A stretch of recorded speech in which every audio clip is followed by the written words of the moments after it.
Student. Amalgam title to hold decorative items from waste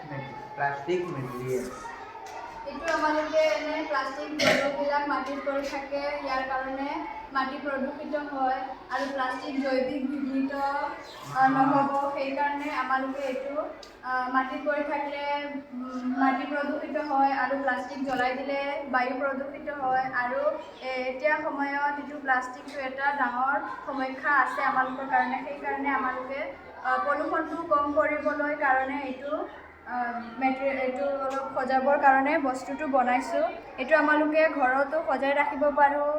আৰু কিবা occasion হ'লে আমালোকে আৰু নানা ধৰণৰ প্লাষ্টিকৰ পৰা বস্তু বনাব পাৰোঁ সজোৱাৰ বস্তু বনাই আমালোকে সজাব পাৰোঁ কিবা বাৰ্থডে পাৰ্টি হ'লে কিবা অকেশ্যন হ'লেও কৰিব পাৰোঁ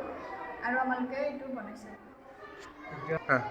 এইটো আমালোকে বজাৰত কম খৰচতো পাই যাম খালি পুতল লাগিব দুটা আৰু পুতল দুটা লাগিব আৰু এইটো আমালোকে পাথৰ দিছোঁ ভিতৰত সজাবলৈ এইটো সজাই দিছোঁ আৰু এইটো যদি বনাওঁ আমালোকে প্লাষ্টিকটো ৰিচাইকেল ৰিডিউচ হৈ যাব এইটো বজাৰত প্ৰদূষণো কম হ'ব এইটো আমালোকৰ এটা ইনোভেটিভ আইডিয়া আছিল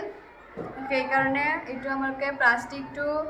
প্ৰদূষিত হ'বৰ কাৰণে অলপ প্ৰদূষিত কম কৰিব পাৰোঁ সেইকাৰণে এইটো আমালোকে বনাইছোঁ ধন্যবাদ আমালোকে ৰাণাইমা হাই ছেকেণ্ডেৰীৰ ছাত্ৰ ছাত্ৰীসকল